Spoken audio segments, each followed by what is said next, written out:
రంజాన్ అయితే వచ్చేసింది కదా. రంజాన్ అంటే గుర్తొచ్చేది హలీం. హలీం అంటే ఇష్టం లేని వాళ్ళు ఎవరుంటారు చెప్పండి.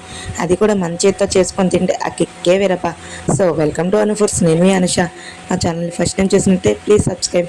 ముందుగా ఒక గిన్నె తీసుకొని అందులో ఒక స్పూన్ మినప్పప్పు, తర్వాత ఒక స్పూన్ శనగపప్పు, ఒక స్పూన్ కందిపప్పు, తర్వాత ఒక స్పూన్ ఎర్ర కందిపప్పు, తర్వాత ఒక చిన్న కప్పుతో గోధుమ రవ్వ, అదే కప్పుతో బాస్మతి రైస్, ఒక 4-5 జీడిపప్పులు, ఒక 4-5 బాదం పిక్కలు, తర్వాత అదే స్పూన్తో పెసరపప్పు కూడా వేసి ఒక 2 అవర్స్ నానబెట్టేసుకోండి. తర్వాత ఒక కడాయి తీసుకొని కొంచెం ఆయిల్, కొంచెం నెయ్యి వేసుకొని కొన్ని మిరియాలు, ఒక చెక్క, ఒక పువ్వు, ఒక 4-5 గొట్టాలు కూడా వేసేసుకొని తర్వాత కొంచెం మటన్ వేసేసుకొని బాగా కలుపుకొని అందులో కొంచెం ఉప్పు, కొంచెం కారం కూడా వేసుకొని బాగా వేయించుకోండి.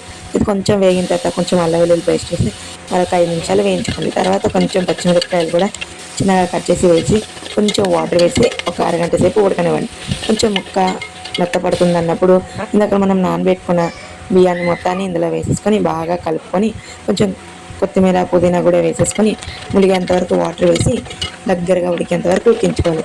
ఇది దగ్గరగా ఉడికి ముక్క తీసిన తర్వాత మెత్తపడింది అన్నప్పుడు పప్పు కొద్దితో చక్కగా నేమేసుకుంటే చాలా చక్కగా హలీం అయితే రెడీ అయిపోయింది. సాల్ట్ అయితే చూసుకొని వేసేసుకోండి. దించే ముందు కొంచెం ఆయిల్ వేసి కలిపి తీసేసుకొని తర్వాత ప్లేట్లో వేసేసుకొని దానిలో కొంచెం బ్రౌన్ ఆనియన్స్, వేయించిన జీడిపప్పు వేసుకొని తింటే అబ్బా, హలీం మన ఇంటికి వచ్చేసిందా. ఈ టేస్ట్ వేరే లెవెల్ అబ్బా. ఒక్కసారి ట్రై చేసేయండి అబ్బా.